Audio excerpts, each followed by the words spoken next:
buenas noches, bienvenidos a esta casa, nuestro hotel. Esta noche vamos a tener un programa especial, vamos a hablar de economía. Vamos a tratar un tema que antes del 2006 definitivamente no se podía dar. Vamos a hablar de empresas públicas. En el año 2012 el Ministerio de Economía publica un estudio donde afirma que el eje central del nuevo modelo económico sería las empresas públicas, las empresas estatales, reafirmando así el carácter del Estado productivo y además un Estado intervencionista.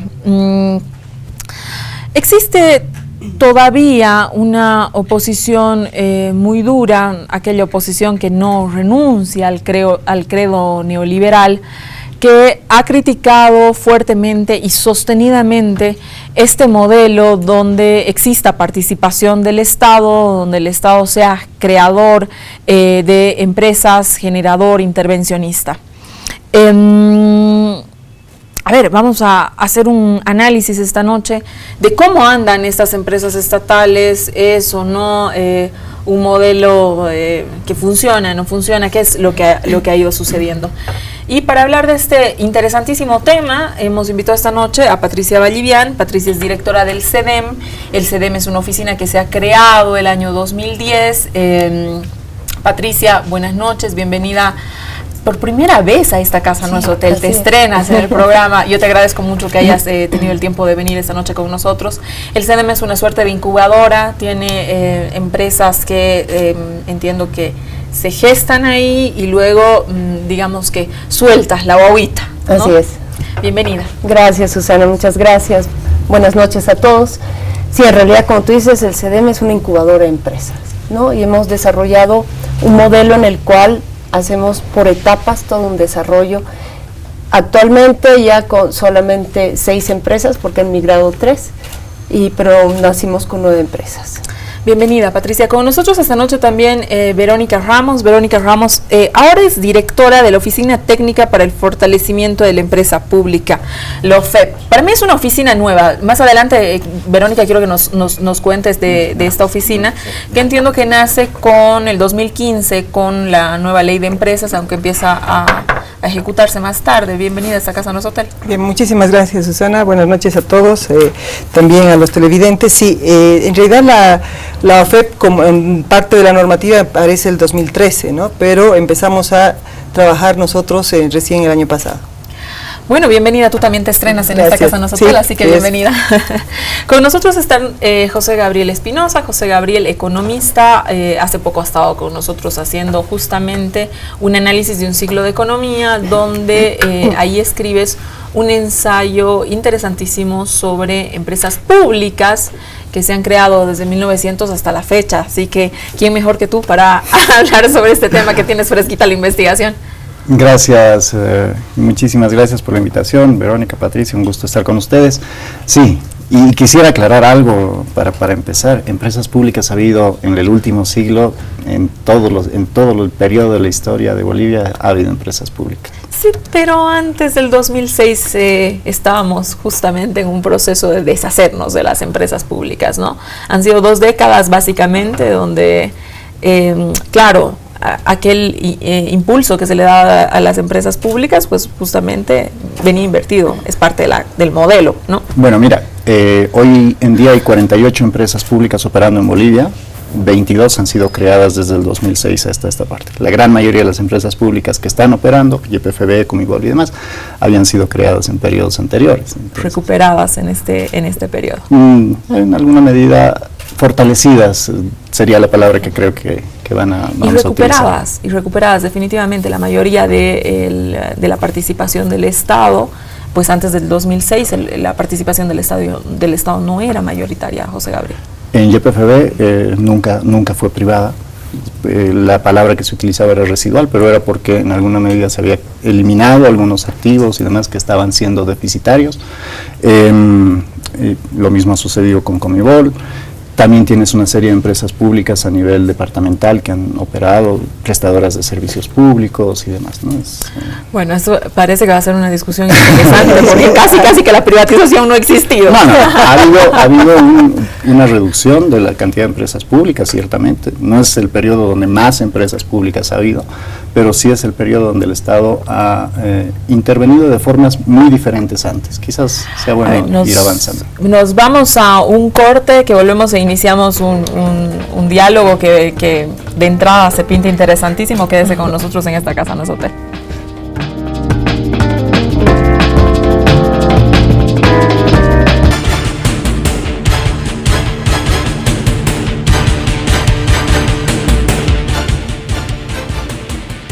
Volvemos a Esta Casa No es Hotel. Esta noche estamos hablando de empresas públicas y quiero empezar contigo, Verónica. En el tema de empresas públicas, digamos, más allá de las críticas o no que puedan existir sobre el modelo económico, ha existido muchísima bibliografía, en el último tiempo se ha escrito mucho. Y hemos visto nosotros, dentro de toda esa bibliografía que presenta justamente el Ministerio de Economía, que presentan sus oficinas, disparidad en las cifras. Entonces yo lo primero que te quiero preguntar es cuántas empresas públicas en general existen, ¿no? ¿Cuáles son las características de estas empresas públicas? ¿Son empresas públicas netamente creadas por el Estado? ¿Hay participación de privados? ¿Cómo es el diseño general, digamos, de estas empresas públicas? ¿Todas son creadas, todas son nacionalizadas, todas son recuperadas? ¿Cómo es?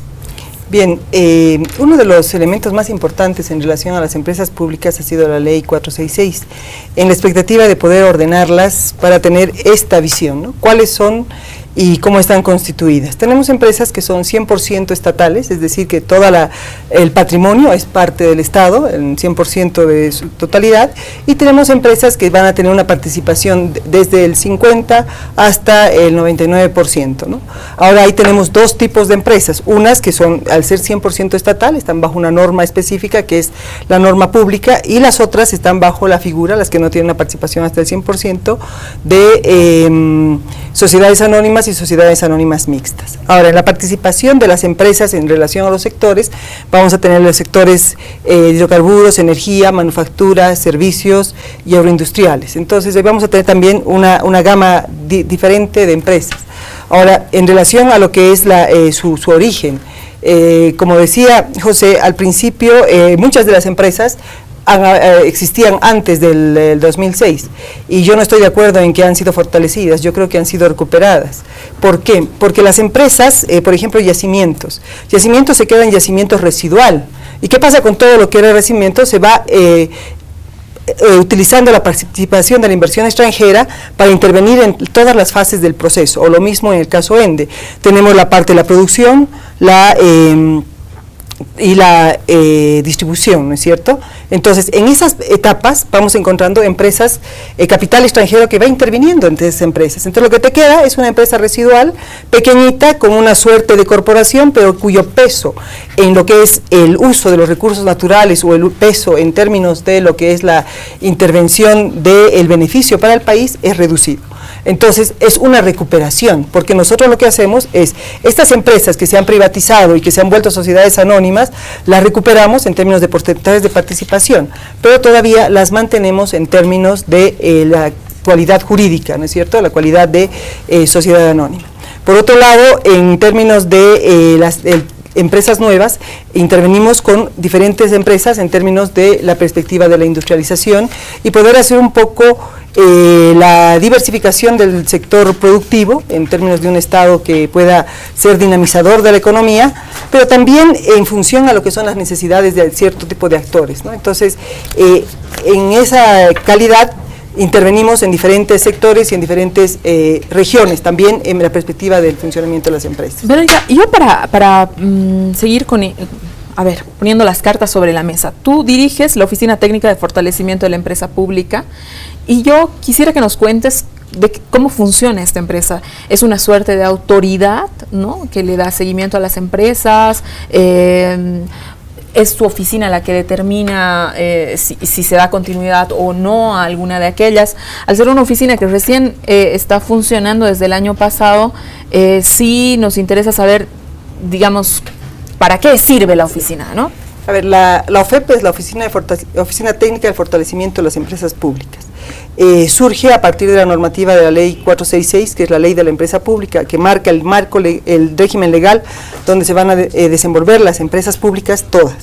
Y en esta ley se establece que hay el COSEP, que es el Consejo Superior de las Empresas Públicas, conformado por 3 ministerios: Planificación, Economía y Presidencia, que es la parte rectora en términos de lineamientos para las empresas públicas. Y la OFEP es la parte del brazo técnico, pero además tiene las funciones o las atribuciones del fortalecimiento de las empresas, ¿no? Función y del seguimiento de las mismas. Entonces, a partir del año 2017 empezamos nosotros a funcionar como, más o menos en el segundo semestre, como una entidad que está haciendo un seguimiento a las empresas.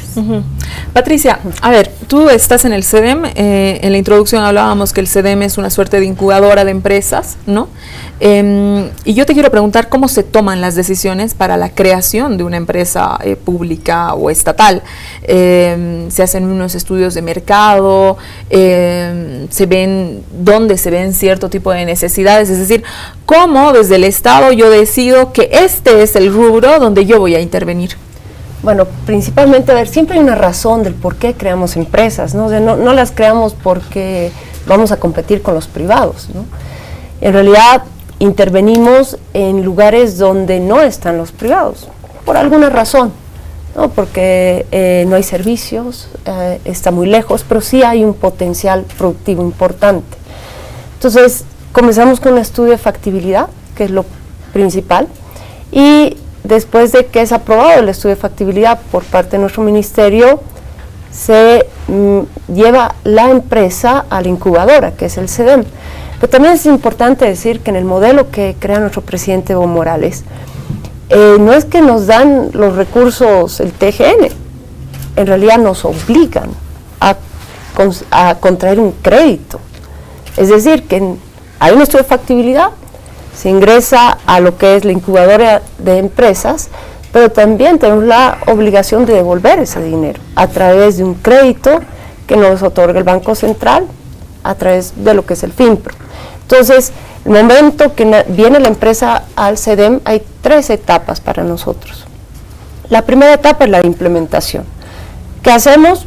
Bueno, comenzamos a construir toda la infraestructura productiva, terrenos, obras civiles, compramos maquinaria.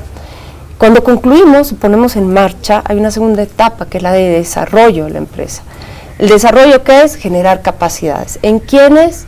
En nuestros trabajadores, que por cierto todos son, la mayoría, no todos, son del lugar, ¿no? Entonces generamos capacidades.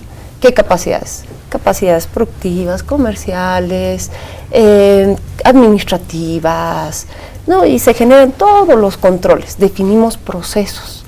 Y en la definición de los procesos, obviamente, definimos todo lo que son nuestros usuarios de los procesos, llamémoslo así, o sea, quienes intervienen en los procesos.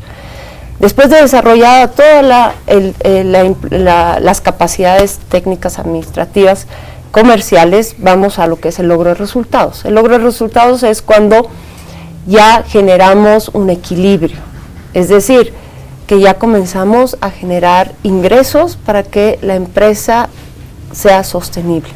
Y hemos diseñado controles, hemos diseñado sistemas, ha habido una ampliación, digamos, en la diversificación de mercado, y ahí es donde ya migran para ser empresas en el margen de lo que es la 466. Ese es el modelo de la incubadora de empresas en el CEDEM. Luego les voy a preguntar una cuestión con el tema de lo del pago, justamente por lo que tú señalas, Patricia, en el tema de lo de los créditos. Acabas de contarnos que para crear una empresa obtienen un crédito del Banco Central. Hace pocos días se tituló en prensa que los créditos no estaban siendo pagados o que este dinero saldría de las jubilaciones, una cosa que ha preocupado tremendamente, ¿no? ¿De dónde salen los créditos? Me importa muchísimo que me digan de dónde salen los créditos para crear esas empresas y cuál es la metodología para devolver el crédito, que en el periódico leí que solamente había una devolución del 12%, entonces yo no Verónica. A ver, lo que pasa es que cuando la información no es completa, generalmente traduce sesgos, ¿no? El financiamiento de las empresas va a ser de diversa índole. En el caso de las empresas del CEDEM, estas han sido financiadas con el FINPRO, que es un fideicomiso que administra el Banco de Desarrollo Productivo en función a la política nacional de establecer una serie de empresas, ¿no? Entonces tenemos este fideicomiso que ha financiado una suerte de empresas, tanto del CEDEM como de otros sectores, para poder llevarlas adelante. Vamos a tener otras empresas que han sido financiadas con recursos del Banco Central en términos de lo que ha sido acordado desde la política nacional. Vamos a tener parte de algunas empresas que reciben también financiamiento multilateral o que puedan recibir financiamiento privado, de la banca privada, ¿no? Eso va a depender de las posibilidades, del grado de desarrollo, en fin. Pero para impulsar las empresas, inicialmente las empresas, lo que se ha hecho son créditos de lo que es este fideicomiso y también del Banco Central. Ahora, Verónica, el FinPro está financiado también por el Banco Central. En realidad, lo que pasa es que hay que diferenciar cuando ya es un fideicomiso, es un patrimonio autónomo. Claro. Y un patrimonio autónomo tiene una figura de funcionamiento distinta. Ahora, ¿cómo financiamos el FinPro? El FinPro también lo financiamos con recursos del Banco Central a partir de lo que fue esa política definida de lo que son las reservas. O sea, en general, todos los recursos que han financiado a las empresas públicas, de una u otra manera, han salido del Banco Central. No todos, ¿no? Porque te digo, también tenemos recursos que vienen de participación multilateral o también de lo que puede ser la banca privada. Ya hay empresas financiadas por banca privada. Claro, todas las empresas que son sociedades anónimas son financiadas por la banca. Más o menos, ¿cuánto ¿no? es el porcentaje? La verdad es que ahorita no tengo el dato exacto de cuánto sería el porcentaje, pero sí, todas las subsidiarias y filiales son financiadas para eso, ¿no? Pero para lo que ha sido el proyecto de crecimiento de las empresas se financian ahí. Y otro dato interesante ahí es que una empresa, para tener un crédito, tiene que pasar por el proceso que se hace un crédito. Exacto. Entonces se verifica todo lo que es la factibilidad, se verifica todo lo que es las condiciones de crédito, la rentabilidad, se hace todo un estudio específico sobre esto, ¿no? Y después se establece un plan de pagos que tiene condiciones de plazo de gracia, plazo de pago, en fin, la periodicidad del pago, la tasa de interés, etcétera. En ese marco, todas las empresas que han recibido financiamiento hasta este momento están pagando sus créditos, ¿no? Porque se ha establecido en el marco de una política de que el esfuerzo de las empresas tiene que estar dirigido a esto, ¿no? Entonces hay un financiamiento, y cuando dicen solo el 12% han pagado sus deudas, lo que pasa es que no vas a pedir que una empresa, por ejemplo, como cualquier empresa de las que hemos financiado, pague su deuda en 2 años, ¿no? Los periodos son más largos de crecimiento y desarrollo de las empresas. No es algo automático. Como decía Patricia, después de la prefactibilidad y aprobado el proyecto, tienes todo el periodo de implementación. Dependiendo del tamaño de la industria, vas a tener industrias que te pueden durar 5, 6 años en lo que es la construcción. Pero una vez que la has construido, tienes que trabajar en lo que es el desarrollo, la prueba de la maquinaria y la puesta en marcha, en funcionamiento. No hay actividad productiva que el primer día venda el 100% o produzca el 100%, ni siquiera el comercio, pensando en actividades comerciales. Entonces las empresas tienen un tiempo de crecimiento, desarrollo. Entonces vamos a tener empresas que están en implementación, iniciales en crecimiento y llegan a su madurez. Y muchas llegan al declive y pueden o recuperarse porque el mercado puede haberse agotado por cualquier circunstancia, o al final el mercado ya no responde y hay que cerrarlas, ¿no? Esa es la lógica del desarrollo de una empresa.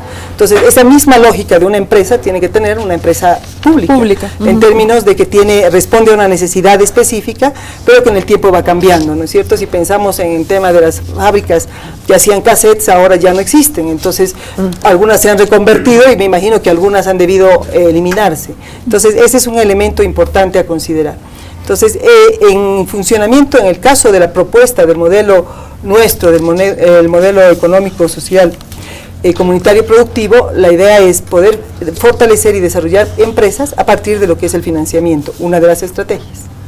José Gabriel, en el artículo que tú has escrito, si bien ideológicamente no comulgas con que el Estado sea, digamos, creador, impulsor de empresas, tampoco eres tan crítico al final. Hay ciertas virtudes que reconoces de que el Estado pues intervenga. De eso quiero hablar un poco más adelante. Pero ahora sí, lo que me interesa que al público le digas, ¿dónde tú crees que, o sea, que me digas las 3 cosas por las cuales el Estado no debería intervenir, no debería crear Bien, voy a partir de la definición que utilizaba Verónica, esta sectorialización de las empresas públicas. empresas públicas en el sector extractivo, servicios y demás. Cuando uno mira el conjunto de empresas públicas hoy por hoy, y el Ministerio de Economía, Planificación y todos han salido a defender el modelo de empresas públicas, lo que hacen es ver de una forma global, ¿no? Y te dicen, las empresas públicas son rentables porque, fíjate, ingresos menos gastos, tienen, y ahí hay una diferenciación entre resultados y utilidades.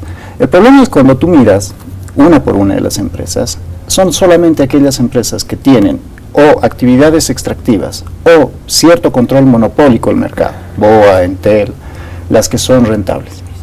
Más allá de eso, la gran mayoría de las empresas pueden tener resultados positivos de gestión, pero no son rentables. Es decir, lo que han ganado este año no alcanza para cubrir los costos de capital, depreciación y demás.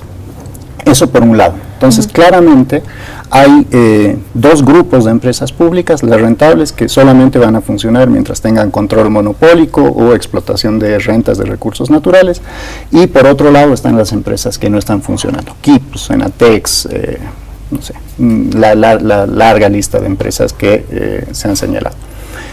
Otro de los elementos, escucho hablar a Patricia y a Verónica y me plantean el mejor de los mundos, ¿no? Considerar el ciclo de crecimiento de las empresas, darles sus periodos de gracia, no presionar a las empresas en sus inicios, pero las reglas no son simétricas, porque hoy por hoy la gente que nos está viendo en sus casas abre una empresa y muy probablemente, aunque su empresa esté iniciando, a fin de año va a tener que pagar el doble aguinaldo, cosa que muchas de las empresas públicas están exentas de hacer, o el incremento salarial, ¿no? Ese es otro de los elementos.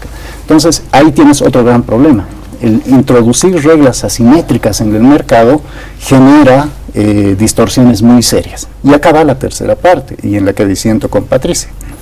Patricia dice que las empresas públicas no compiten con el sector privado. Bueno, BOA y Enatex son dos claros ejemplos de cómo el sector público ha entrado al mercado a competir con el sector privado de una manera altamente asimétrica, ¿no? Y altamente desventajosa. ¿Por qué?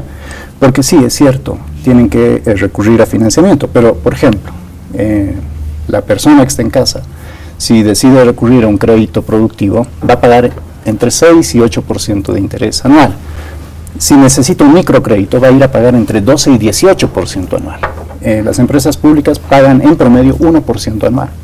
Entonces, si este crédito fuera un crédito comercial o un crédito productivo, en las mismas condiciones que enfrentan las empresas privadas, probablemente estaríamos hablando de equidad de condiciones. Sin embargo, no sucede.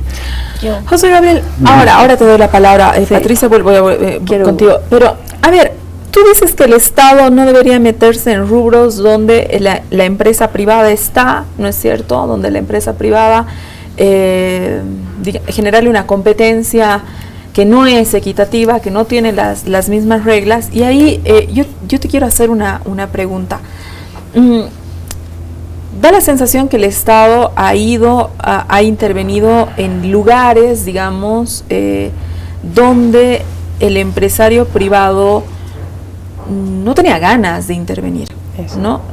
Por ejemplo, fábrica de miel en Camargo. ¿Por qué no hubo un empresario privado que invierta una fábrica de miel en Camargo? No sé, el mundo de la castaña, que todos conocemos que estaba ahí, el mundo de la castaña, no había un empresario privado que tome la determinación de decir, bueno, voy a ir a hacer una inversión. Entonces ahí parece, ¿no? Yo no soy experta en el tema, pero parece que el empresario privado hoy reclama reglas competitivas, ¿no es cierto?, en un espacio donde, ¿por qué no se lo ha apropiado? Bien, es una gran pregunta. Yo he tenido la suerte de trabajar tanto en almendra como en el sector de la miel. El sector privado invierte allá donde hay rentabilidad, ¿no? Donde hay posibilidades de ganar plata. El ejemplo de la miel, por ejemplo, la miel en todos los lugares donde se produce es un cultivo secundario, es una actividad secundaria, no necesariamente es la actividad principal, por un montón de cosas. El mercado está saturado, los costos de producción en Bolivia son muy bajos, no sé, si tú produces miel en el Chapare, por ejemplo, es casi inviable porque se produce al lado de donde están las plantaciones de banano y la banana se fumiga vía avión, entonces matas las abejitas, ¿no? Entonces hay ciertas cosas que al sector privado lo desincentiva. Ahora, quien se mete a hacer ese tipo de actividades desde el sector privado puede llegar a perder plata y esa pérdida de dinero no va a ser socializada, no va a ser cargada a la sociedad. El problema del sector público es que sí se socializan las pérdidas, ¿no? O sea, ¿quién está pagando Enatex en este momento? ¿No? ¿Quién está pagando el problema de equipos? ¿O quién va a pagar, no sé, cualquier problema de cualquier empresa que, como bien decía Verónica, puede llegar a cerrar? Si al final del día quien financia estas empresas es el propio Estado a través del Banco Central. Eso por un lado. Por otro lado, el sector privado no está obligado a intervenir en todos los sectores de la economía. No tendría sentido ni siquiera para la propia gente. ¿No? Esta idea de soberanía o de producción en absolutamente todos los sectores resultaría altamente irracional y muy contraproducente. Lamentablemente, desde el sector público se está equivocando en alguna medida, y esta sí es mi perspectiva, la idea de lo que es soberanía o diversificación productiva, ¿no? Y es muy fácil de hacer en la medida que el costo financiero, por ejemplo, es muy bajo, ¿no? O sea, y no se está midiendo el costo de oportunidad. ¿Qué es el costo de oportunidad? Es básicamente qué estás dejando de percibir por meter plata a esas actividades, ¿no? Entonces, claramente hay una falta de evaluación previa de a dónde ponemos la plata y eventualmente esto, en la medida que los flujos de plata empiecen a caer o el tamaño de las empresas empiece a crecer, que es algo que ya hemos visto en los 60s, en los 70s, pues va a empezar a costarle a la gente, ¿no? Ahí, interesantísimo, porque creo que aquí se inicia el gran debate ideológico, ¿no es cierto? Patricia, existe una gran crítica, no es José Gabriel el primero, creo que hoy día es el vocero, de una gran crítica que existe sobre las empresas, aquellas primero que son deficitarias, hemos visto el tema de cartón bol, papel bol, ¿no es cierto? Tú me explicarás. El peligro de la corrupción, el peligro de tener supernumerarios en las empresas, ¿no es cierto? Entonces ahí esa cuestión que es crítica a la creación de la empresa pública, ¿cómo se está cuidando metodológicamente desde, en tu caso, desde el CEDEM, ¿no es cierto?, para que no exista justamente todo esto que se critica, ¿no? Bueno, primero aclarar, José Gabriel dijo que no competimos con los privados. No, primero aclarar. En realidad el Estado invierte donde el privado no invierte, es diferente, pero sí entramos en una competencia y una sana competencia con el sector privado, pero con un efecto también de regular todo lo que es nuestras cadenas primarias. El caso de la leche, pago a aquel productor de leche en un precio justo, y eso lo hace el Estado. Castaña, tú has visto castaña, ¿cuánto se pagaba antes por una caja de castaña 22 kilos al zafrero, aquel que entraba al monte, sacrificaba a su familia y demás? Miserables 40 bolivianos, hasta que entra el Estado, y hemos subido a 200 bolivianos y compartimos la riqueza, y ahora lo hace la industria. En realidad siempre hay un efecto, pero positivo para todo lo que hace la cadena. Y creo que eso es parte de los análisis que no hacen las investigaciones por parte de analistas, como, bueno, yo primera vez que lo conozco a José Gabriel, invitado siempre al CEDEM para que puedas tener datos concretos, abiertas las puertas, pero también otros como a Ciucetla. Y yo realmente un poco pienso que lo que nos está faltando es entender cómo es ahora nuestro modelo, porque nuestras empresas son generadoras de ingresos y son grandes generadoras de ingresos, porque ¿cómo pagaríamos los bonos? Hoy en día tenemos bonos importantes, el bono Juancito Pinto, el bono Juana Zurduy, que es para la mamá embarazada, el subsidio prenatal universal por la vida para la mamá embarazada no asalariada, la renta dignidad también. O sea, todo eso se paga a través de la generación de ingresos por parte del Estado y con políticas acertadas de nuestro presidente Evo. Solamente el bono Juancito Pinto, 2005 era 6%, era el abandono de los niños. Hoy en día hemos bajado al 2%. ¿Cuánto invertimos en el bono Juancito Pinto anualmente? Son más de 400 millones de bolivianos. ¿Quién pone los recursos para eso? Las empresas públicas. Y esas empresas públicas, unas más, otras menos, pero todas aportamos. El SEDEM aporta también. Obviamente somos empresas más pequeñas, pero quiero decir que todos esos impactos sociales que hoy en día son muy importantes. De hecho, las madres embarazadas en el campo que tienen un bono por ir a su control médico, el niño que ha nacido con controles médicos porque no tenían una seguridad social, ¿no? Cuanto a la mortalidad, hemos superado, los indicadores sociales son muy importantes y esos efectos son gracias a la generación de ingresos del Estado, porque no es que hemos puesto un otro impuesto y que estemos sacándole a la población para generar esas políticas, ¿no? O sea, no es que te quitamos a ti para darle a un niño, no, eso lo genera nuestras empresas. Y claramente yo veo ahí un poquito de, tal vez, análisis que son tal vez muy superficiales, porque no entramos al fondo, y la verdad es que sí, siempre ha habido empresas públicas, es cierto. El problema es que nunca ha habido un modelo como el que tenemos ahora para justamente repartir los ingresos. Patricia, una de las preocupaciones que se tiene es justamente que estas empresas, primero, claro, evidentemente hay unas que son más rentables que otras, unas que son más grandes que otras, ¿no? O sea, no se puede hacer una comparación con yacimientos, con Papelbol, digamos, o con Promiel. Definitivamente no existe punto de comparación ni relación entre la una y la otra. Sobre estas empresas que, digamos, están en el ojo de la tormenta, por decirlo de alguna manera, ¿cuál es la metodología, digamos, para que no entren en pérdidas y representen una carga para el Estado? A ver, yo honestamente dentro del SEDEM no tenemos empresas deficitarias, porque el SEDEM además tiene un modelo en el cual es el conjunto de las empresas.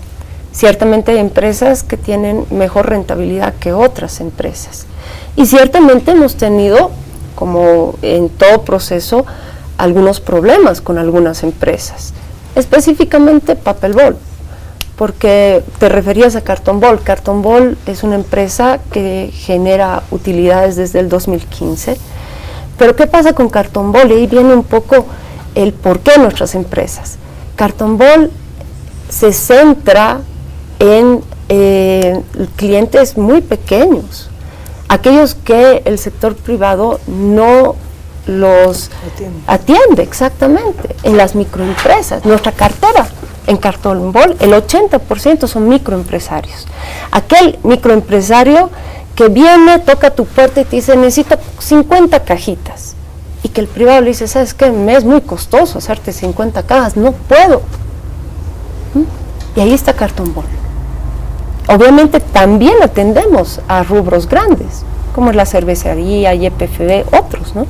Pero nuestra cartera más grande, el 80% son microempresarios, y Cartonbol es rentable, y Cartonbol genera sus utilidades y son sostenibles. El SEDEM nunca ha pedido recursos adicionales al TGN. Hemos sido creados con recursos, hemos pasado todas las etapas y hemos generado nuestros propios ingresos para ser sostenibles. Entonces eso es un poquito lo que yo decía al principio, el por qué. Siempre hay una razón atrás. Papelbol sí, ciertamente Papelbol hemos tenido problemas. Tuvimos una empresa contratista a la cual nos falló. Nosotros fuimos los que denunciamos porque tardaba mucho, ¿no? hubo ampliaciones, y cuando ya se metió una auditoría técnica a las maquinarias, encontramos que muchas de esas máquinas eran reacondicionadas. Obviamente procedimos con la resolución del contrato, la ejecución de garantías, y eso ponerlo en las instancias judiciales como corresponde.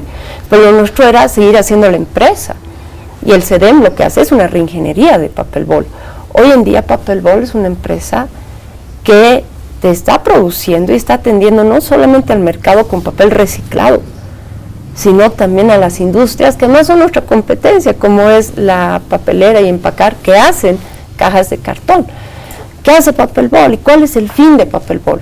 Papel Bol lo que hace es introducir nuevamente a tu aparato productivo todo lo que son desechos, y hacemos el papel, ¿sí? Y ese es un gran mercado, un potencial muy grande, Papel Bol. De hecho, ahorita lo que nos está faltando es más papel, y estamos aportando no solamente un proceso de tener tu propio papel. Ahí me tengo que ir ya a un corte. Dentro vuelvo contigo, Verónica. Quédese en esta Casa No es Hotel, seguimos hablando de empresas públicas.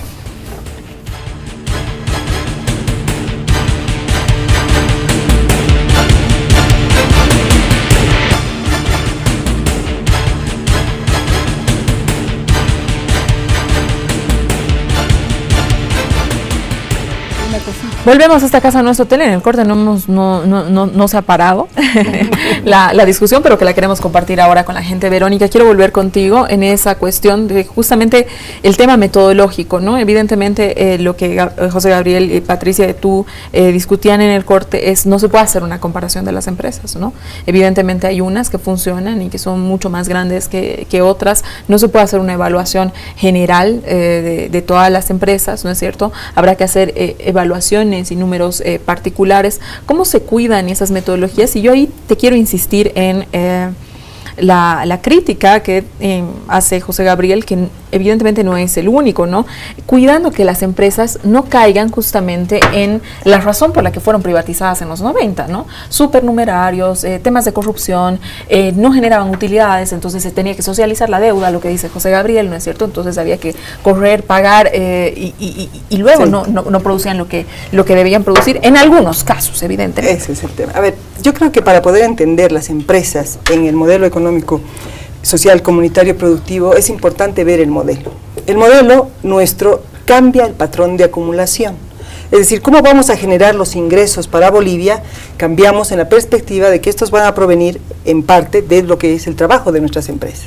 Y lo pensamos en ese momento, cuando hicimos el plan inicial, que esto va a ser la garantía para que podamos pagar el bono dignidad, el bono Juancito Pinto y todo lo que es la parte de la subvención, que en el modelo neoliberal se constituye en deuda. Recuerdan ustedes que cuando decían hay que pagar el bono, no me acuerdo cómo se llamaba el bono para las personas mayores. Bono decían, Sol. Bono Sol, crédito. Había que correr y sacar un crédito. Entonces, ¿cuál fue la perspectiva nuestra? Decimos, señores, hay que cambiar esa lógica de estirar la mano para poder hacer la parte más complicada, que es la parte de la construcción de la redistribución de los recursos y también para la construcción de la infraestructura, que en ese momento, y lo vamos a ver dentro de un momento, era más complejo, ¿no? Entonces, ¿qué pasa? Nuestro modelo, nuestro patrón de acumulación cambia. Nosotros decimos, vamos a generar desde las empresas públicas, pero un patrón de acumulación tiene otros elementos. Nosotros lo pensamos desde la recuperación de los recursos naturales para generar la base inicial y después fortalecer también las empresas. Y no solo hacer empresas privadas, sino reconocer todo lo que es la economía plural. Entonces vas a tener el sector público, el sector privado, la economía comunitaria, la cooperativa, la microempresa, la empresa privada, en fin, todos van a estar dentro de esta perspectiva de fortalecimiento. En segundo lugar, un elemento fundamental está pensado en cómo vas a redistribuir ese ingreso, porque un patrón de acumulación no es solamente ganar, sino cómo, a quién se lo vas a dar. Entonces, si pensamos en el modelo que proponen los neoliberales, es recibimos, invertimos, tenemos empresas rentables, pero ¿quién se queda con los recursos? El beneficio, la rentabilidad de las empresas. Muy interesante, son rentabilísimas. Todo sale, porque es capital extranjero. Recuerden ustedes que nuestra burguesía o nuestro sector empresarial es pequeño y de poca inversión. Históricamente no ha podido, siempre ha ido a la saga del Estado. El Estado ponía algo, ellos entraban. El Estado, porque es su propia lógica y es como se ha ido constituyendo. Históricamente hay que también ver el análisis. Por otro lado, otro elemento fundamental en nuestro modelo está definido en que es por primera vez históricamente que participan los que no participaban. Entonces tenemos otro tipo de actores dentro de la economía y eso es fundamental. Antes se decidía entre todos los modelos que hemos ido viendo, lo que tú señalas en tu libro, que son estatistas, que son privatizadores, ahí esa era una clase que dominaba y tenía sus péndulos. Pero aquí no, aquí tenemos otros actores que participan, están los movimientos sociales, está la gente. ¿Por qué hay un lácteos bowl? Hay un lácteos bowl porque la gente dice, necesitamos producir leche, vender nuestra leche a una empresa que nos pague el precio justo, porque la PIL se privatizó, no estaba en pérdida, pero los extranjeros nos tienen el precio muy bajo. No puede surgir el sector, porque el eslabón más delgado es el productor. Entonces, ese es otro elemento que no se considera en nuestro modelo. Y el elemento fundamental de la soberanía, que para ti es irracional en algunos momentos. No, señor, la soberanía, la capacidad de decir, miren, señores, yo voy a invertir aquí, yo voy a hacer esto, y nosotros definimos nuestras políticas, nosotros no consultamos, las definimos, hacemos nuestro modelo. Y como decían los cubanos en la época de la Revolución, si el vino sale amargo, no importa, es nuestro vino, ¿no es cierto? ¿Por qué? Porque el mercado interno no se puede abastecer solamente de exportaciones, de importaciones, sino una empresa. Piense usted en la empresa miel. La empresa de miel que tú decías no es interesante porque las abejitas, los mieleros tienen como actividad secundaria y ahí generan un ingreso. Ese ingreso permite multiplicar el empleo en el lugar, permite multiplicar actividades adicionales, no solamente trabajadores en la planta. Tenemos trabajadores que están haciendo almuerzo, que están haciendo comida, que están dando otros servicios. Adicionalmente, todas las empresas públicas pagan impuestos, no tienen doble planilla, no compran de contrabando. Entonces, cuando usted dice ¿cómo ha hablado? Reglas asimétricas. Las reglas asimétricas serían pensando en que las empresas privadas no compran de contrabando, pagan impuestos, no tienen doble planilla, etcétera, etcétera.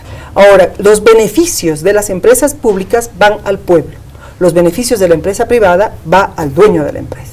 Y eso es un elemento fundamental, que puede haber fracasos, y hemos tenido el tema de Enatex, y usted dice, ¿quién está pagando Enatex? Enatex no quebró, Enatex se transformó y Enatex está generando ingresos, no en la magnitud de lo que era la empresa inicialmente, porque el mercado ha cambiado y está generando los ingresos para pagar sus deudas. Entonces, esa es la perspectiva. Nosotros tenemos como regla general que nuestras empresas sean rentables y funcionen.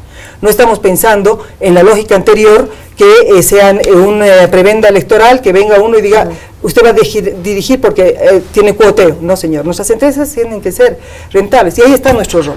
Nosotros hacemos seguimiento a sus estados financieros, a sus actividades, en la perspectiva de que... ¿Qué pasa si encuentran una empresa que no es rentable, Verónica? A ver, una empresa que no es rentable, pensaremos en el caso de Enatex. Llegamos a ver, Enatex no es rentable, ¿qué está pasando? Hacemos un análisis de mercado, el mercado no responde. Enatex, nosotros no compramos Enatex, compramos la maquinaria, no compramos Ametex. Y tratamos de mantener el empleo de esos 1.800 trabajadores en aquel entonces, para que no hubiese una crisis en el tema.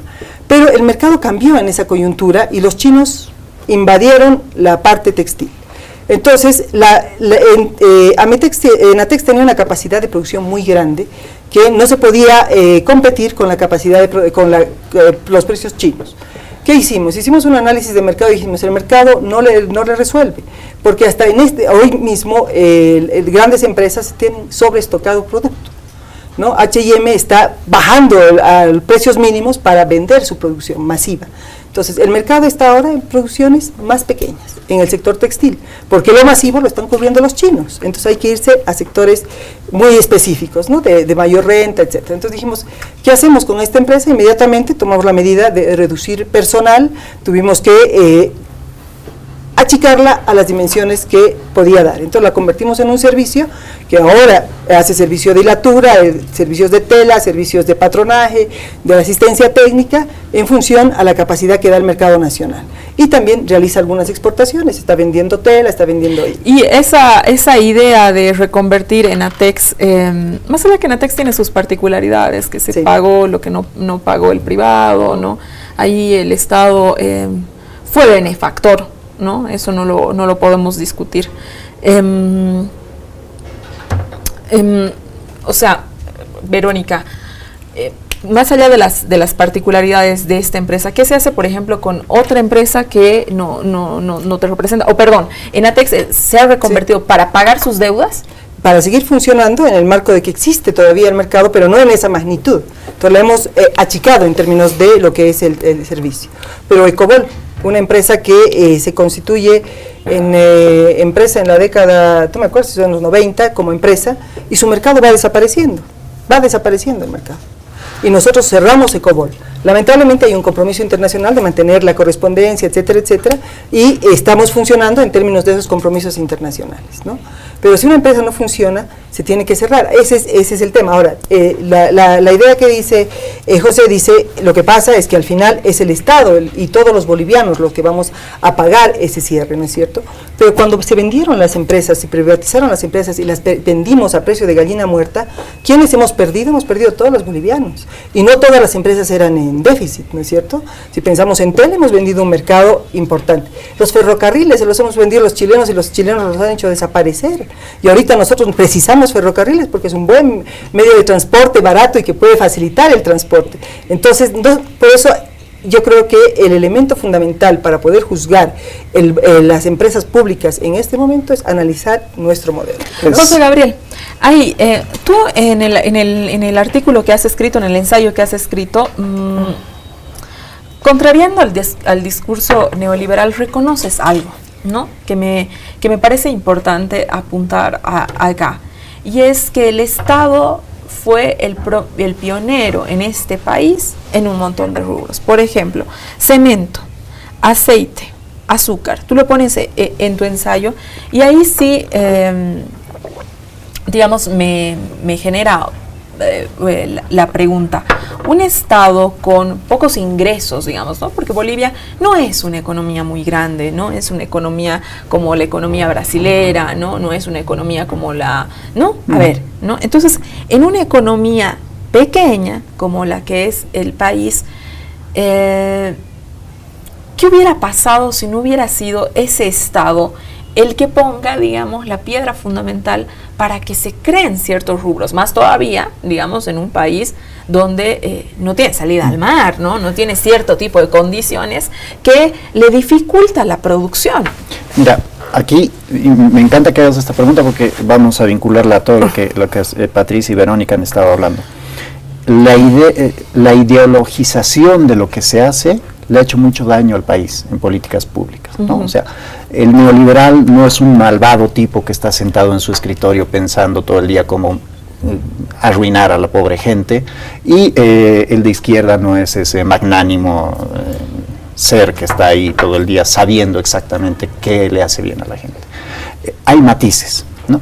Y en esos matices, y de hecho cuando uno mira las economías neoliberales, entre comillas, en todas siempre ha habido algún apoyo del Estado hacia el sector privado.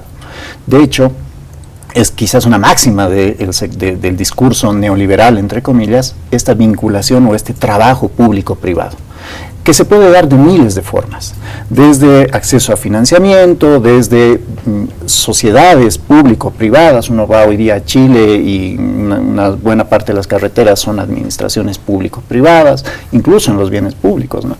Entonces no es algo que esté en contra del modelo. Los bonos han iniciado en la época neoliberal. El Bono Sol, Bolivida y demás, son iniciativas de la época neoliberal, ¿no? Y es buenísimo que tú hayas mencionado eso, porque es cierto, bueno, Juancito Pinto distribuye 400 millones, el bono Juan Azurduy son otros 200 millones por año. De los 400 millones del Juancito Pinto, son más o menos 100 que ponen las empresas públicas, un poquito más, 150 millones de bolivianos. Y del Juancito Pinto ponen como 200 millones de bolivianos. ¿Cuánto deben hoy las empresas públicas al Estado, al Banco Central, que es parte del Estado? Como 35 mil millones de bolivianos, perdón. No, perdón, de bolivianos. 35 mil millones de bolivianos prestados al 6 o 7% te dan lo que las empresas públicas distribuyen hoy día en bonos, ¿no?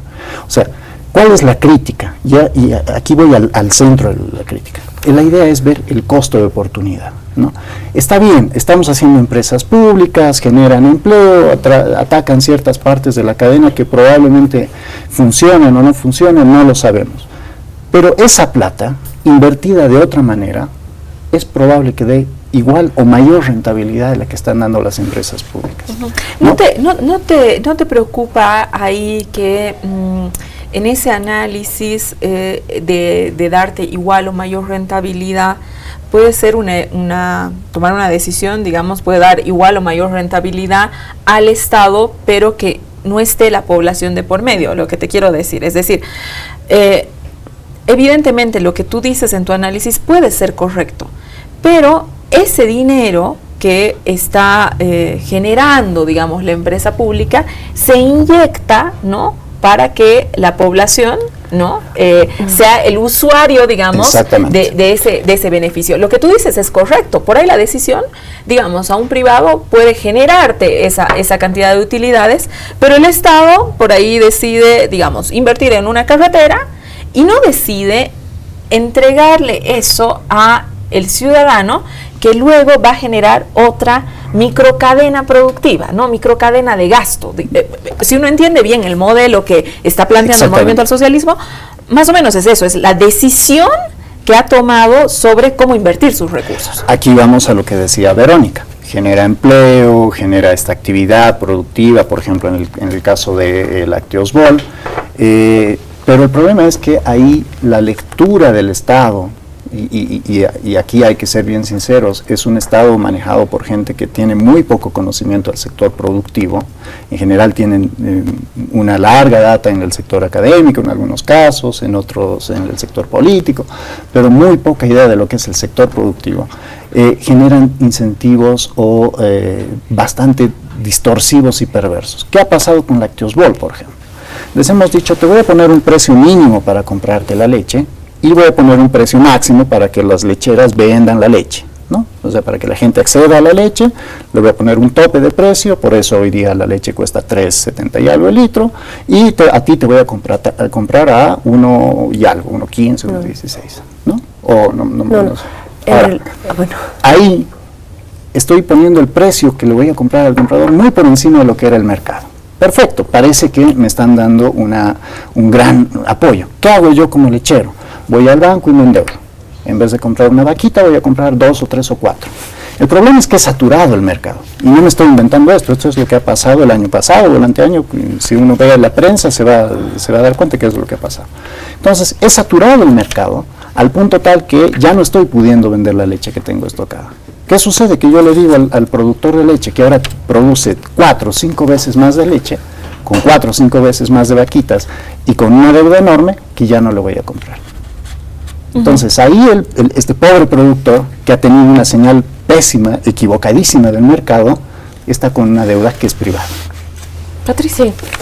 No, a ver, yo primero que nada, lo primero que hablaba del bono Juancito Pinto, en realidad lo financian las empresas, y eso lo ratifico, porque más todo sale por decreto supremo. Aquí está el decreto del año pasado, donde verás que los 400 millones en realidad los que más ponen es YPFB y Entel con 300 millones, y después está la sumatoria de cada empresa. Inclusive nosotros hemos dado al bono Juancito Pinto 2 millones como SEDEM. Mi teleférico, que han dicho que no es rentable o está en pérdida, ha dado 3.500.000. Y no es un tema que uno da cuando le falta. En realidad este es un análisis de los excedentes de la empresa, de las utilidades de la empresa.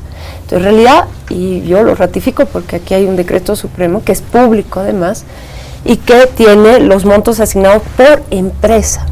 En realidad eso lo financian las empresas, ¿ya? A ver, yo el tema de Lácteos Bol y de Promiel, primero que sí, yo vuelvo a decir, siempre hay un porqué, ¿no? ¿Por qué Lácteos Bol? Porque estamos en lugares donde había un potencial productivo muy importante, pero no llegaba al privado. Es decir, habían productores de leche muy escasos, pero había un gran potencial. Entonces comenzamos a invertir ahí, plantas pequeñas. Y hoy en día ha crecido, ¿quién? Nuestra cadena primaria. ¿Por qué? Porque le pagamos un precio justo a ese productor, ¿Qué pasa, Patricia? Ahí yo, reiterando lo que dice José Gabriel, cuando se satura el mercado. Por ejemplo, cuando va a Tarija ve mucho queso en las esquinas, y es que los productores ya no tienen a quién venderle. Ya no le pueden vender a Lácteos Bol y tampoco le pueden vender a la Pile. Entonces, los productores empiezan a hacer queso. Entonces, vos vas a Tarija y hay queso en todas las esquinas. Entonces, ¿qué se hace? ¿No? ¿Qué medidas, digamos, cautelares, por decir, o para precautelar esta situación, está tomando el Estado? En realidad diversificas, ¿no? Y comienzas a apoyar en otro rubro. El caso nuestro, específicamente donde estamos, caso El Chapare, comenzamos con un acopio de 3.000 litros. Y esos productores hoy en día nos entregan 19.000 litros, ¿no? Paulatinamente accedieron a un crédito en el BDP, es cierto, y crecieron y obviamente tienen un mercado seguro. Nosotros hemos abarcado también con ellos todo el tema de la producción de frutas, El Chapare, un lugar muy importante, de un potencial productivo muy grande, y hoy en día también hemos colocado dentro de Lácteos Bol. Lácteos Bol tiene plantas de jugos, tenemos 3 plantas de jugo en realidad a nivel nacional. En El Chapare tenemos 2 y hay una que es muy grande, casi 80 toneladas por día, y hemos comenzado también con ellos mismos a tener también otras actividades productivas en El Chapare como tal. Entonces también se diversifica más la empresa. Hoy en día tenemos ya en proyecto 2 plantas de liofilización, ¿no? La liofilización viene a ser como una deshidratación de alimentos. Eso es lo que va a ser el futuro. En poco vas a tener productos liofilizados que les vas a poner agua y obviamente van a volver a su composición natural. Es un poquito, nos estamos adelantando, eso va a estar para el próximo año, de hecho nos falta, estamos con un 50%, pero también trabajamos con quién, con los productores, ¿no? Porque lo que queremos es que haya una diversificación, y yo creo que Bolivia tiene un gran potencial, pero a veces cuando simplemente estamos viendo situaciones muy específicas, no empleamos todo lo que está haciendo como aparato productivo el Estado, ¿no? Y yo creo que ahí falta un poquito más de análisis. Vuelvo a decir, creo que es importante tener evaluaciones por sectores industriales, ¿sí? Porque es muy diferente cuando a uno lo evalúan y le dicen, o sea, un banco genera ratios diferentes a lo que es una industria de lácteos, puede decir. Y a veces los analistas ponen todo en una misma bolsa. Yo creo que es importante porque ahí mismo podemos ver cómo está la industria en primer lugar y cómo nos complementamos con la industria. Aspectos que también lo hacemos nosotros internamente y trabajamos. Sin ir muy lejos, desayunos escolares, dirán, mercados cerrados, sí. Pero tenemos y nos complementamos con los privados porque lo hacemos en sociedades. Y esto es importante porque vamos aprendiendo uno de los otros. Sin ir muy lejos, hay muchas industrias que están apoyando también todo lo que es la diversificación y apoyo al productor a través del subsidio. Pero bueno, ese es otro tema que seguramente lo puedo tocar más adelante. Verónica, a ver, ¿hasta cuándo se van a producir las empresas públicas? ¿Va a llegar un punto donde se diga, bueno, hasta aquí llegamos con empresas públicas, ya más o menos hemos cumplido con todo el mercado, se cierran unas, porque por ahí, como el caso de Natex, el mercado se vuelve distinto, entonces creamos otras nuevas, hemos saturado, ¿no? En un punto el mercado, entonces se para con esto y se empieza con esto, ¿no? Yo quiero un previo. Ese cuestionamiento de que la gente no conoce el sector productivo me parece un insulto. Va a disculpar, eso yo me siento ofendida por profesional. Nosotros somos educados en la UMSA, tenemos gran cantidad de gente que trabaja y el productor conoce también el sector productivo. El caso de leche que usted ha señalado es un caso que es importante considerar porque cuando tuvimos esa suerte de saturación del mercado fue cuando la PIL, empresa privatizada, no quiso, tenía problemas para exportar su sobrestock de leche en polvo, ¿no? Que era un problema de mercado evidentemente, y quien pagaba el menor precio a los productores. Entonces, de acuerdo a su lógica, yo tendría que pensar, primero, que no hay que invertir en los pequeños productores y que sigan vendiendo la leche a 1.50 porque después puede haber un momento de riesgo de sobresaturación del mercado. Entonces ahí viene un cuestionamiento. No deberíamos hacer ningún tipo de intervención. Si uno conoce el sector productivo efectivamente, uno sabe que va a tener un riesgo de sobresaturación y que tiene que buscar otros mecanismos, que hay coyunturas distintas de mercado internacional. Entonces, ese momento en el que usted hace el análisis fue un momento de caída de precio internacional del precio de la leche, que tuvimos que enfrentarlo. ¿Cuál es la situación actual? Los productores no vendieron sus vaquitas, no se redujo la producción de leche, mantenemos la cantidad de oferta de leche en el mercado, la misma que teníamos antes, y yo creo que ha debido crecer más porque la saturación, el crecimiento de las plantas en las pequeñas plantas que hicimos en Achacachi y también en Chapare han aumentado. Entonces yo creo que no puedes ver, el análisis no puede ser, por un lado, por sector, por tema, y coyuntural, sino también histórico, ¿no? Bien, en términos de las empresas, yo considero que la definición de la constitución de una empresa va a responder a lo que es la necesidad.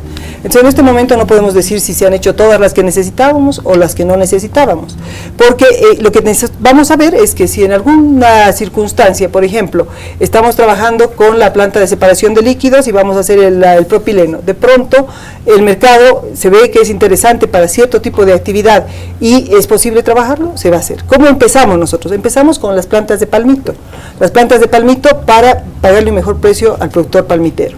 Y se diversificó y ahora tenemos también, piña, entonces hemos ido mejorando su posibilidad económica. Por eso es importante considerar el rol de la empresa. La empresa va desde yacimientos para aprovechar los recursos naturales para Bolivia, va desde Lácteos Bol para mejorar la situación del pequeño productor, va desde EVA, que también mejora las posibilidades del pequeño productor, de VIH, que ya empieza a sacar productos acabados, la misma Quipus, que te empieza a introducir en la tecnología. Tenemos las tarjetas madre, produce tarjetas madre, estamos haciendo el tema del ensamblado de las computadoras, y que va orientada a lo que es la parte de incorporar otra lógica en términos de la actividad nacional, y también el tema de MAPA, que no hemos tocado y ese era un tema importante. Esa es una empresa específica que mantiene las reservas nacionales de alimentos y que ha permitido que durante todo este tiempo nosotros sigamos consumiendo a precios bajos la carne de cerdo, la carne de pollo, el tema del arroz, el tema del maíz, en fin, hemos ido estabilizando los precios. Entonces por eso es que la política tiene que verse en conjunto. Las empresas públicas intervienen en diferentes sectores y en diferentes actividades en la perspectiva de poder generar un cierto impacto, no va a ser el mismo. Entonces por eso decía yo cuando estábamos en la charla, hay indicadores macro que tenemos que ver, indicadores micro, indicadores sectoriales que debemos analizar en cada caso. Entonces, y no es que nosotros pensemos esos malvados neoliberales, simplemente que un país tiene una situación y hay políticas que pueden ser positivas y hay políticas que pueden ser negativas. Nosotros no hicimos un diagnóstico en Bolivia para poder implantar el modelo neoliberal. El sector agrícola desapareció. Usted dice, por ejemplo, los servicios, el IPTA, la investigación técnica agrícola, desapareció durante las 2 décadas. Aparecieron las superintendencias y solo se hicieron 6 o 13 PITs, programas de investigación. Quedó el CIAT, quedaron algunos privados, pero se privatizó. La investigación para el pequeño productor desapareció. ¿Qué pasó con la salud? La salud me parece interesante, pero ¿qué pasa en los otros países? Privatizada, la educación privatizada. Entonces, el tema de rentabilidad hay que pensarlo en términos de a quién vas a beneficiar. El Estado tiene el deber de pensar en el conjunto de la población, no puede pensar solo en los sectores que van a tener el mejor beneficio. Y yo entiendo, obviamente, esa idea y esa es la lógica de maximizar ganancias y minimizar costos, la lógica capitalista, pero vaya al sector agrícola. El pequeño productor tiene una lógica de reducir riesgo y ha sobrevivido en el tiempo en esa perspectiva. Y con las mejoras que hemos tenido en términos de caminos, en términos de educación y de acceso, con bonos, etcétera, ha mejorado el nivel de vida. Entonces, hay otras perspectivas en términos de lo que puede hacer el rol del Estado y su intervención, considerando las posibilidades de las empresas, considerando el conjunto. Entonces, si tú piensas en empresa por empresa, pero si no la ves global, global y en sus impactos, etcétera, vas a tener una serie de limitaciones. Yo creo que tampoco es decir todo es perfecto, ¿no? Hay limitaciones, hay trabajos que se están realizando, pero yo creo que los resultados económicos que tenemos ahora en términos de 4.5%, 4.7% de Producto Interno Bruto a partir de la generación de la demanda interna, nos hacen pensar que estamos claros que la intervención que hemos definido para crecer en la economía es la correcta, porque nos estamos aprovechando de lo que es la dinámica interna. Para cerrar este bloque, te voy a hacer una pregunta. Todos los líderes que adversan Evo Morales, todos en absoluto han sido críticos con las empresas públicas. Si uno hace una revisión hoy día de absolutamente todos, ¿no? Empezando de, no sé, del que quieras. Tú buscas sobre empresas públicas, tú que eres un investigador sobre el tema, y vas a ver que todos han sido críticos sobre ellas, ¿no? Entonces, en Ecuador se está hablando ya de la privatización. ¿Tú crees que en Bolivia, en un punto dado, debería volverse a un modelo de privatización? A ver, dame un segundo para responder, porque no quiero que se me vayan un par de ideas. Para desmontar ciertos mitos. El Chapare ya existía antes del 2006. Palmito, piña, banana, son inventos de USAID. No funcionó. No sé, perdón, exportábamos piña a Brasil, ya no se exporta a Brasil. A Paraguay se intentó exportar, tampoco se exporta. Banana hoy día depende solamente del mercado argentino. Palmito se hizo algunas exportaciones a Estados Unidos, Centroamérica. De hecho, las plantas enlatadoras son una idea de... 3 proyectos has mencionado. Sí, son los que tú mencionaste. No, pero te puedo mostrar en el Chapare. Tenemos más de 10 industrias ahorita. Okay. Ahora, o sea, no puedes comparar 40 años que no han funcionado y que han sido pequeños, y perdón que han sido pequeñas inversiones, el Chapare ha sido enorme, pequeñas inversiones que no tenían un impacto económico para nada. Eran para mí, perdón, con todo el respeto, una burla poner una industria en el cual, sobre pretexto de desarrollo alternativo, no generaba ni ingresos, ni tú has mencionado 3, pero creo que en tu análisis tiene que tener una diagnóstico más objetivo. Los flujos migratorios de casi toda Bolivia quizás muchas cosas, pero no han funcionado. Probablemente la gente estaba equivocada al migrar hacia el Chapare, que fue una de las zonas de mayor crecimiento poblacional durante 18 años, precisamente porque había altos índices de rentabilidad. Probablemente esa gente estaba equivocada. Pero esos sectores que tú me dices que ahora son diversificación ya existían antes de la intervención del aparato estatal. Hoy día, la almendra, Bolivia fue el primer exportador y es el primer exportador hoy día de almendra, de castaña del Brasil, esa es la denominación, antes de la aparición de EVA y después, bueno, sigue siendo. Entonces, de industrialización y de diversificación gracias a la intervención de las empresas estatales, ahí hay una discusión es la larga. Condición del trabajador, ahí va las quebradoras, sí. Los compañeros. Okay. Entonces no estamos hablando de diversificación, estamos hablando de otra cosa. No. Es que yo creo que no podemos sesgar el análisis. Como dice Patricia, hay una serie de empresas y decimos, en EVA, el tema de la castaña, el Estado no hubiera intervenido. Pero el sistema de explotación de las quebradoras y los afrieros era vergonzoso. Okay. En el caso del Chapare, el palmito había, pero la empresa que compraba el palmito lo compraba. Hoy por hoy no. Claro. Es un producto de recolección, no es un producto de recolección. El tema las personas siguen entrando en los pero ya no están con el habilito, donde ya les había casi como en la edad media y con el habilito ya les habías comprado hasta no les pagabas nada. Pero siguen en ese proceso de acumulación y desacumulación anual que no los saca de la pobreza. Eso uno mira los indicadores de los afreros, está en las encuestas de hogares. Ya no están en el tema de la explotación del habilito. Anda a ver las fábricas de quebradoras. Yo creo que por eso es que ha mejorado el sector del beneficiado. Perfecto. Las condiciones para los beneficiadores. El pago directo, el incremento, el compartir la riqueza. Tú has dicho, Bolivia un gran exportador por sí. ¿No ves? Están compartiendo flujos, no están compartiendo riqueza. Ahí hay una diferencia y tú lo sabes muy bien. Hay una diferencia muy grande entre flujo y riqueza. Pasa, Susana, que tienes un precio muy bueno afuera y eso es lo que tal vez no. Y por mucho tiempo te has llevado la castaña, la has vendido a muy buen precio porque es muy valiosa afuera, eso no vas a discutirlo, y siempre lo ha sido. De hecho, no es orgánica, en realidad es un producto muy apreciado afuera y que lo pagan muy bien. Cuando entra Eva, lo que hace sí es compartir la riqueza, mis disculpas, porque Eva entra a decirse de que el trabajo más valioso es del compañero que se interna en el bosque a sacar ese coco, porque es un coco el que cae de un árbol de 50 metros y solo cae cuando llueve. Entonces solamente en época de lluvias, ¿no? entra con su familia. Y ese compañero, antes de Eva, por una cajita de 22 kilos, recibía 40 bolivianos. Entra el Estado, interviene el Estado, y esa fue la razón. Hoy en día pagamos un promedio por la misma caja de 200 bolivianos. Y ¿sabes qué? Seguimos exportando las mismas cantidades, creo que hemos incrementado hasta un poco más, hemos abierto oficinas en el exterior, pero además hemos llevado la bandera de que esta es una castaña boliviana porque la exportábamos como Brazilian Nuts. Le dábamos el nombre de nuestra castaña, el mayor productor. Bueno, sigue siendo así. Brazilian Nuts. Es un proceso de cambio. Sigue siendo no, pero el posicionamiento es otro. No ha cambiado. La denominación, porque ese es un trámite ante organismos internacionales, Cancillería, que ya lo hemos iniciado, nos va a tomar 5 años. Pero hemos puesto la postura.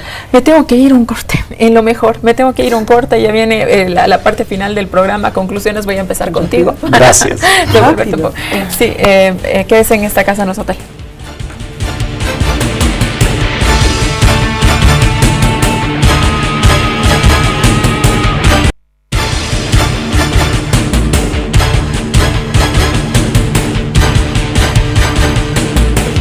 Volvemos a esta casa, no es hotel. Estamos cerrando un programa interesantísimo sobre empresas públicas, el modelo económico boliviano, que ha tomado la decisión de intervenir, de intervenir a empresas, de crear nuevas empresas. José Gabriel, quiero un minutito de cierre.